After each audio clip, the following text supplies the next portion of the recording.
All right, hey everybody. So what we're going to kind of explore here is the ever famous egg pattern. We got one. Well, we'll just show you. You all seen a trout egg.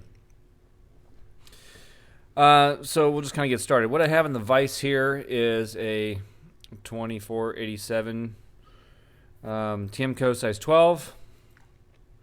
Now that's not a standard egg hook, but any sort of caddis curve hook will work for this. The egg hooks typically have a little bit higher bend in the back, and they come out a little more flat up top. But you can get those if you need to or want to, but these work just fine. So we're going to do the standard egg, right, which is going to be one color. Let me rephrase that. We're going to do what's called a blood dot egg.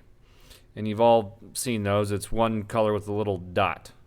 So we're going to do that. But you could skip that step and make it all one color.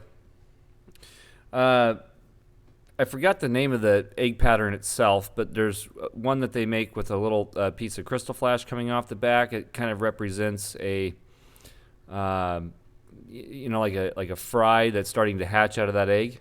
So I'll show you how to do that. And then as well as the famous nuke egg. Now these are just basically 3/4 representations of trout eggs, and they hands down they catch fish, no doubt about it. I caught one last week. Actually, I caught 3 last weekend on egg patterns. I had one break off. So anyway, so what we're going to be using to tie our egg patterns, there's a ton of choices out there. But we're going to be using some McFly foam. I'm going to be using it in January. Sorry, I already pulled it out of the bag, so it's going to be this little orange color. And then just so that you can see the dot a little better, I'm going to be using the watermelon color. So anyway, we can kind of get started. I'm also going to be using GSP 50 denier for the thread. So what I like to do here is get about three or bodkin widths or so. Whoop, got some stuff attached there. This is my little bit bigger bodkin. So I've got 2 on this one, but a standard bodkin is going to be like 2 to 3 bodkin widths back. We're going to wrap back just a little ways. Yep. And we're going to trim that GSP off. You're going to want to have some crazy glue handy or some, liquid super glue. Keep that handy. We're going to be using that here in a minute. I'm going to spin my thread up just so it creates kind of a rope. I'm just going to kind of tie it back onto itself, and we're going to keep all those thread wraps right there. Now to add the tail of the egg, you can get your favorite piece of crystal flash. This is just a copper color. You really only want like the one little piece. I guess you could double it over and make 2, but this is super simple. Take your crystal flash up underneath, set it on top, put in a couple wraps. You can fold it over just to make sure it doesn't come out, something like that. Trim that off, and we can proceed from there. And then you can always cut this to length later if you want to. I'm not going to leave that in just because it's just one more thing that's in the way with the camera in front of me. So what we're going to do is when you get your McFly foam, I'm going to zoom out a little bit so you can kind of see what I'm doing. So when you get your McFly foam, it's going to unfold kind of like this. And as you pull it apart, you can kind of see that it's webby. It comes out in strands. It's very stretchy. So what I'm looking to do is actually get one of these bigger chunks that comes off of this. And this is, I don't know, maybe a little over 1/4 inch, 3/8 of an inch in diameter, something along those lines. It basically covers the hook gap of a size 12 fly. And what I'm going to do is I'm just going to go ahead and cut off about 1.5 inches, 2 inches worth. Okay, and you can see this part's a little shorter. That's not going to matter. Then what I'll do is I'm going to give it a couple twists right there in the middle. I'm going to set it right on top. I'm going to pinch with my left thumb, left index. Need to twist my GSP up again. I'm going to bring it right over the top, pull down, right over the top, pull down. And that's it for right here. Now I'm going to take that and transfer it to the underside. Watch out for your hook point. The underside, so it's sitting towards you and away from you. Oh, and I'm going to put in a couple more wraps going the other direction. The more you can, let's see if I can show you, because I actually did it right there. It's a little challenging. The more you can avoid catching any extra material right into this area, right where my thread's going, the better. So you want to try to get that all lined up the best you can, so that all those thread wraps are on top of another thread wrap and not catching extra material. Then we can just take this. It's a little hands work. It looks a little more work than it really is. It's really not too difficult. We're going to take that. We're going to kind of pull it down. Next, what we're going to do is the same thing. We are going to go to the same color. We're going to snip off an 1.5 inches, or whatever it is you're comfortable using. There's actually a really neat trick that you can use, and use a tube like this to dish it all out. I'm not going to worry about that this time. Quite honestly, I think it's a little overkill. If you want to, if you're super uber concerned about saving every little ounce of material you can, then that's definitely for you. If you're just trying to tie up a couple leg flies, then I wouldn't worry about it. That's just me. Next, what I'm going to do is I'm going to go to my blood dot color. So this is how we're going to make the blood dot egg. And you can make the blood dot egg with the tail, and in the nuclear fashion, which I'll show you how to do here at the end. You just got to make sure we leave enough space up front here so we can tie on some material. So we want a section of this McFly foam that's not quite as thick. So when I put them together and I pull, you can see that that's a little bit thinner. I actually even like it just a little bit thinner than that, to be honest with you. So you can separate it apart, which I'm just going to do here, like that. And yeah, that seems to be a little bit better. So I'm going to have to cut this out of screen. Sorry, I do all this camera work with the camera in front of me so I can tie with you, instead of you looking at it in reverse. Or at least it's reverse for most of you. I guess if you're left-handed, it'd be probably spot on, I suppose. But so anyway, we want to keep this part separate. And we're going to do the same thing. We're going to lay this right on top. You can see we're kind of creating a little X. And you have to kind of just work your thread through. Should probably spin that up a little bit. So when I spin that up, I'm twisting it in my fingers like so, and I'm holding onto it so it can twist away from all that material, if you're wondering how I'm doing that.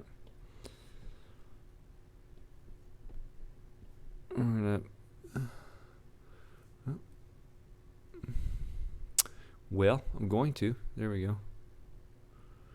It maneuvered on me. This is the little bit of a tricky part here, is getting that thread to come through all these different angles of material. So we're going to do 2 cross direction from lower left to upper right and over. And then I like to come back the opposite direction and do from the lower left to the forward right position, and at least get 1 in there. And it's tough to keep all these right on top of each other, and it, quite frankly, it doesn't happen very often. But that's the goal. Now you can kind of just grab everything and pull it together, and we're going to start placing a few thread wraps right in front. Kind of like so. Now we need to separate this back out. So I've got my, you can kind of see how it's knotted up right in there. That's okay. It'll still work. Okay.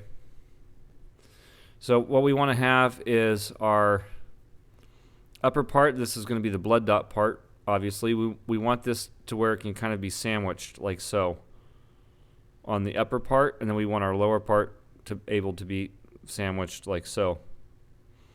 Okay? Now, what we're going to do to make this easy, and the better you get at these, you can just leave your thread attached, but just for demonstration purposes, I'm just going to go ahead and put a whip finish in and cut my thread. So this is the way you tie the normal little blood dot. And then we'll reattach the thread, and I'll show you how to turn this blood dot egg into a nuclear egg. So at this point, we've basically got it done. So what we need now is the crazy glue. And the reason I use this pretty heavily on this pattern is because it actually helps keep the form of the entire ball, the entire egg. And so I'm going to take my crazy glue and liberally just wipe glue along the two sides, like so.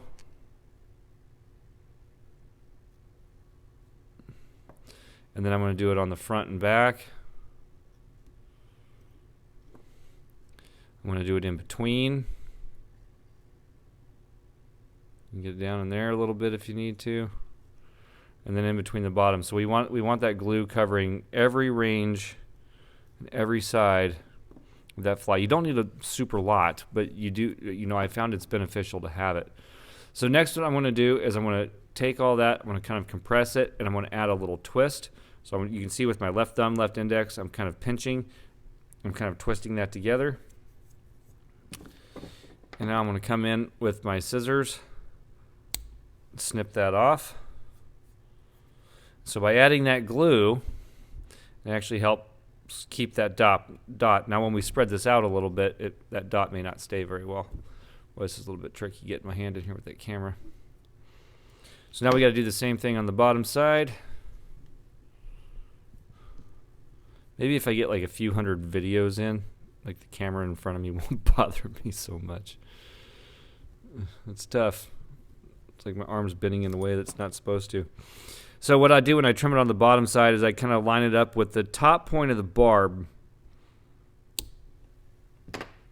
and do that. Now I'm going to zoom in here a little bit so now you can see it. So now we've already got that stuff kind of glued together. I want to do that glue again along the sides where you see all the splitting in the egg. Okay, so it's basically just along the sides. Excuse me. And I'm just going to come in there and wipe some glue in there. And again, the reason I'm doing this is just because it's going to help hold all that material together when we close it together. Now, closing it together, it's no super trick. It's actually super easy, We're going to take it and just kind of knead it together. Think of like if you've ever kneaded dough, right? If you ever made some bread or some cookies or something, think of it as kind of kneading dough, but like on a super small scale. Okay, and we're just going to start to form this all together. And we're going to pinch. Now, the more you actually pinch on this, the more it's going to stay in an egg shape because all that glue is in there. And that's why I like using all that glue. And so there you go. Now we kind of have our blood dot egg. And getting that little dot right the first time, it's kind of tricky, but using the glue helps. You don't have to use the glue, but they can come out kind of ugly. So now that you have that, and you can see that it's still kind of covering the hook point. Now we're going to come in and do a little trim work. I've seen Barry Ord Clark take a lighter to it. I've tried that. It has not worked out in my favor very well. But then again, I'm not Barry Ord Clark, so. But I just kind of come in and trim this up a little bit to keep it in that round profile where I want it, or the way I want it. You don't want to do a whole lot of work up on this, just enough so that you can kind of keep the a little gap going back to the bend. You've got some hooking up power there in the bend. I'll probably set my hook a little far back. So anyway, just take your time kind of come in there, trim a little here, trim a little there.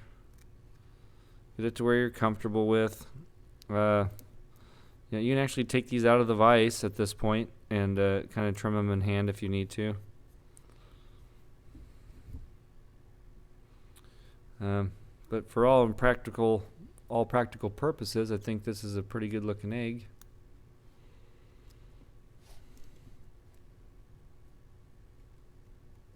Okay. So there you go. If you take your time, you can get that blood dot egg to look just like that too. It's again, liquid super glue is the key I have found. Maybe some other guys have some techniques that don't use super glue. I don't know. That's the way it works for me, and it seems to work out pretty well. So anyway, so now we're going to make a nuclear egg. By the way, this egg, this blood dot egg, and if you had the tail, I'll just kind of hold it up there to show you what it kind of looked like. It'd look something like this. Right? Oh, something like that. It's good attractor. So now what I'm going to do to make a nuclear egg, some people will call it a veiled egg, like a veil, like a woman would wear at a wedding. Whatever it is, VEILED or whatever it is. If that's wrong, don't shoot me. I'm a fly tire, not a speller. So now you can just reattach your thread. And we're just going to kind of wrap back into this egg just a little bit. We don't need to go very far. A bodkin width or so is good. Okay. So, to veil an egg, you can use a ton of things. They've got one that's done out of like hair or something that looks like hair. I've never tied it. But they call it like a Gordon egg or a Gordman egg, something like that. But what I like to do is just use a little good old ice dub. And so I literally will just get a little ice dub out of the bag. We really don't need much. Something about like that. I mean, barely enough to, put a little dubbing rope together. Let me zoom out here. And so what I'm going to do with this is I'm going to take it, I'm going to pull it apart and realign it so that all the fibers are going in the same direction. Okay? I actually pulled that one pretty clean out of the bag. I'll zoom back in. Get that little strand of GSP hanging out there. It's bugging me. So we're going to do the same thing. We're going to take our material up underneath. We're going to set it down right on top. Now what I'm doing here is I'm taking my thread and pulling it to the back. I haven't even put a wrap in yet, and I'm going to start to spread this material out. And now I'm going to put my first wrap in. I can flip my vise over. And we're just going to draw this material around the hook eye. Kind of grab it and pull it to the back. Get it away from that hook eye, if at all possible.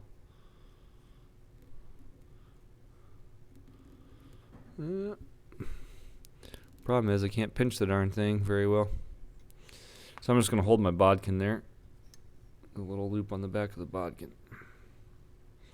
I'm going to put a couple wraps in here. Just like so. And now you can draw it all to the back. I'm actually encroaching on my eye a little bit more than I want to be. There we go. Free up that eye. Put 2 more thread wraps in. I want to whip finish this thing off. 2, 3. I'm just going to put 3 in. I'm going to pull that super tight back to the back, or towards the back, I should say. And come in and trim that. Looks like I got some stuff right up in my eye again. That's okay. It happens. Don't freak out. I'm just going to take that. This GSP is so tough that you can literally sit here and just shove all of that to the back like that. I'm going to kind of take my fingers and wet all that flash material, that ice nub, and just kind of bring it to the back. And now, again, I want to take my crazy glue, because this is how it's going to run in the water, right? And I'm just going to put a few dabs right on top and on the sides just to finish the fly off. Just like that. And so if you wanted to, maybe I should have just left that tag in, but I thought it was going to look a little silly if I did. So if you wanted to, you could actually add all three. You could have your blood dot nuke egg with a tail, right? You could do that if you wanted to. So it looks something like that. I'm not sure I've seen one of those. That may be overkill. But the nuke eggs are pretty popular, and they work well too. So anyhow, there you go. I hope it was informative. I hope you liked the video. If you liked the video, please give it a thumbs up. Make sure to subscribe by clicking the subscribe button. Share it to your friends if this was helpful for you. And then also, we run fly tying for beginners on Facebook. Good chance that's how you've first come across this video. So if you're already a member of our Facebook group, thanks for watching. If you're not a member of our Facebook group, join us. We have a great time in there. We do classes and all kinds of stuff. Just make sure to answer the questions, and that's the key to get in. If you don't answer the questions, we don't let you in. So we want everybody to be on the same playing field. We don't let just anybody off the street in. So anyway, I know that sounded bad. I didn't mean that literally, but anyway, I hope you enjoyed the video, guys. Happy tying. Okay, take care.